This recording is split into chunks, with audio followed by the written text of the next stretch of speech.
All right, let's get to some Sark audio from his media availability yesterday. He actually brought this up during his opening statement. It wasn't actually a question from anyone in the media pool there. He just decided, because people always ask him who the standouts were at practice, that he's just going to make it part of his opening statement. So here's Sark telling the media exactly who he thought were the standouts so far in practice when he met with the media yesterday. Some guys that I think are just really standing out, playing well. I think Alfred Collins had a really good camp so far. I think Vernon Broughton showed up. I think A.D. Mitchell has really showed up. Definitely see the improvement in Jonte Cook. Just to ask me, so. Yeah, you want to say, you guys didn't ask me. I just wanted to tell y'all guys that, which is good. I mean, that's something that I think also is more of a compliment to those guys that, hey, man, nobody needs to ask me. These guys stood out. I want to work backwards there because he also brought up the D lineman, which I think a lot of people are happy to hear about Alfred Collins and Vernon Broughton standing out and being potentially impact players this year for Texas. But the wide receiving core for Texas has been ranked numerous times by Meet, Pro Football Focus, other outlets as a top 5 wide receiving room in the country. Some even have it as the second best wide receiving room in the country behind the Ohio State. All right, sorry I put the "the" in there, but Ohio State's wide receiving core room, which is always one of the elite wide receiving rooms in the country and has been for the last 5-6 years. I mean, they right now probably have the title of being wide receiver U. But Sark's done a great job of stockpiling his wide receiver room with talent, and one of the names that keeps coming up every practice report you read, whether it's at Inside Texas or whether you're looking at Horns 24/7, Orange Bloods, we got a lot of great media sites following Texas football that give you great information. A.D. Mitchell's name comes up a lot. A ton. We know Xavier Worthy is going to be the featured wide receiver. He's Sark's number one guy in this offense, especially when it comes to the passing game. But now there's talk that A.D. Mitchell could end up being really maybe your true number 2 receiver in this offense. And, J.T. Sanders, I think, also plays a role there. But from what I'm hearing, A.D. Mitchell may also be one of those guys considered to be the secondary option in the passing game behind Xavier Worthy. Well, and his catch radius, his size, I mean, he's got, elite traits with that. I mean, we saw him in the spring game with the one-handed catch for the touchdown. That was nice. And he did seem like to be the guy that Quinn Ewers was looking for on move the sticks type of downs, third downs. Money downs. Knowing he's going to get to the right place, get to the right spot, and then catch whatever's thrown his way. And, yes, we understand the defense is likely to be locked in.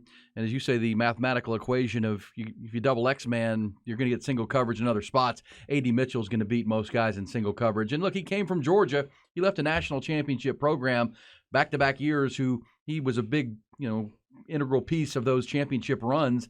There's a reason he left to come back to the home, the state in which he grew up in.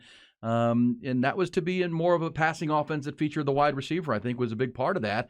He's in Georgia. It's breaking in a new quarterback. They're kind of built around the tight ends in the run game and the power run game and Brock Bowers. And this is an offense that can feature what he does. And you know what, Rod? I mean, they want to play. I mean, Steve Sarkisian makes no bones. Come here and we'll try to help you get to your next level, which is the NFL. And A.D. Mitchell wants to be a professional football player. And so yes, I mean, he's coming in all about business, all about, doing his thing and even pushing a guy like X-Man Xavier Worthy. Yeah, no, like I said, he's probably the most I think he's probably the most popular name I've heard in terms of practice reports and who's standing out.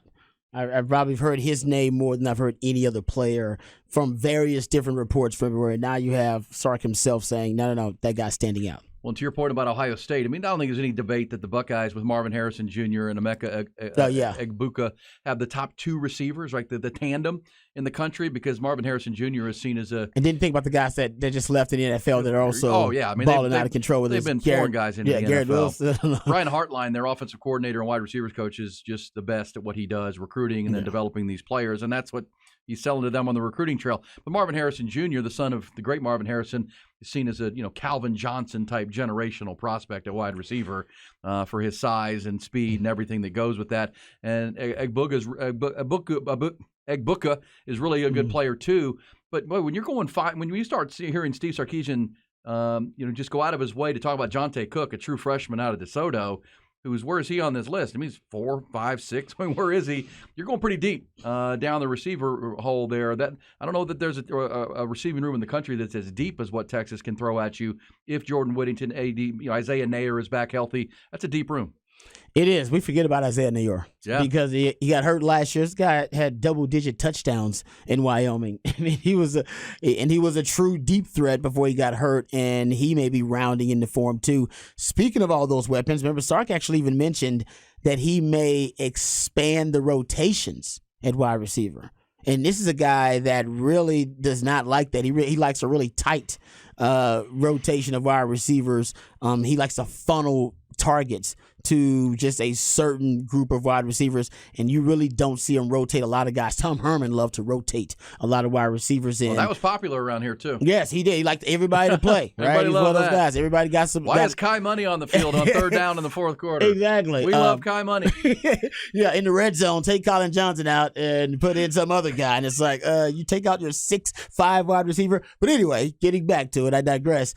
Sark has talked about how excited he is about the weaponry that they have in the passing game. Here's Sark talking about those weapons on offense and that mathematical equation that the defense cannot solve that I've discussed. Here's Sark basically breaking it down.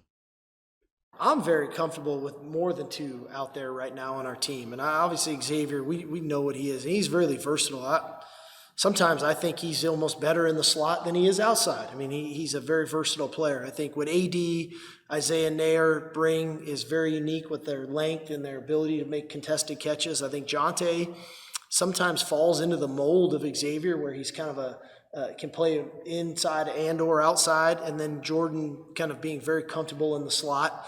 And so, for us, if we can deploy 5 people onto the field, you can't double everybody and load the box and stop the run. And so I think that's something that we've been trying to build towards on our roster. We feel like we kind of got it right this year. And now the quarterback understanding distributing the ball and getting those guys the ball and all those runners, they're hard tackles in space. They're hard people to get on the ground in space. So if we can deploy people right on the field and we can get the ball to them in a timely fashion accurately, not only should we get completions, I think we can create some run after the catch better than we have in the last couple of seasons. Yeah, there you go. I mean, he's essentially, this is the same thing that I told you guys yesterday. You present the defense with a mathematical equation they cannot solve. They cannot double X-Man and double JT Sanders and put 8 in the box. They just cannot do it. They're going to be one-on-ones everywhere across the board just because you're going to have to decide, I got to take away one of these weapons. And then that means a Jay Witt and A.D. Mitchell, Isaiah Nayer, a Jonte Cook, all these other wide receivers, they're going to end up in one-on-ones, guaranteed one-on-ones. Your quarterback knows pre-snap, there's no way they're going to double Jay Witt. Why would you double Jay Witt over doubling X-Men? Why would you double A.D. Mitchell, an unknown, unproven commodity, over doubling X-Men or doubling JT Sanders? So now that you know you're going to get those one-on-ones, it seems like it's going to be too easy for those guys to, like you said, to win. Look, I mean, again, I hate to go back to when Sark unless you got really good DBs across Alabama can do it. Alabama can do it. Couple teams on your schedule. K-State's got some really good young DBs, and they had them last year. So you have a couple of teams that can match up, but for the most part, you should present a mathematical equation that they just cannot solve. Well, and again, to go back when Sark was calling plays at Alabama, he had that. Same thing. And at times they made it look easy, Rob. At times you would think, man, they're already back in the end zone. Good gosh, they just go up and down the field. And it's the equation you're talking about. And I'll also say this. My ears always perk up now with Sark. When you cover a coach for enough years now, Sark, if you go back to his first year, the buzz was Xavier Worthy. Mm-hmm. The buzz with the true freshman. Who's this kid out of California who came in the summer and everyone's talking about him? Last year, the buzz was Kelvin Banks, who came in the summer. And, next thing you know, he's your starting left tackle and played to a, All-American level last year on the left side protecting Quinn Ewers. And this year you're already hearing the name Jonte Cook. You're already hearing the name. Yep. And, Sark even singled him out among the players who have stood out early. And he was an early enrollee, so he was here in January. And Sark was asked about that. He talked about the coaching he got at DeSoto. at DeSoto High where they won the state title. Trey Wisner was there too, the running back, and Byron Murphy's from DeSoto. I perk up because Sark is kind of the old Nick Saban adage: if he's old enough, if he's good enough, he's old enough. Mm-hmm. If he's good enough, he's old enough. I don't care what his age is. That guy's showing up. And if Jonte Cook adds to what we're talking about with that run after catch, don't be surprised if you don't see some 4 or 5 plays a game that get Jonte Cook involved. No, I totally agree with you. And, last year, one of the things that hurt X-Man, part of his regression was, he became the deep threat. He had to be the deep threat. They lost Isaiah Nayor. He went down, and they didn't really have anybody to fill that role, and they forced him to fill that role. He could do it because he says, when we asked him, he's the fastest guy on the team. All right, so he can be just that deep threat, but he actually has, and you just heard Sark talk about it, he can do anything. He can go on the slide. It almost, when you pigeonhole him like that, you almost kind of relegate him, his skill set into, like I said, he's typecasted, right? Yeah. And he's a guy that has a much more versatile skill set as a wide receiver. So now when you bring in all these other guys who can fill those roles, as one guy can be the deep threat, Jay Witt can be your wide receiver screen guy, the run after catch guy. You got other guys that can work the intermediate area of the field. He can be just a feature wide receiver where no defense can really zero in on exactly how you're going to use him. Last year, defenses knew what he was going to do. Oh, he's going deep. He's going deep a lot.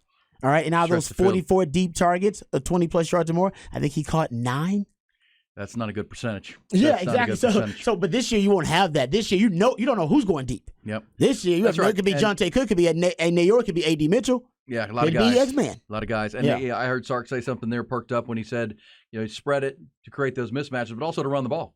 Because you have a very light box, and if you have the offensive line you think you're going to have, you should have running lanes, and that should be an opportunity.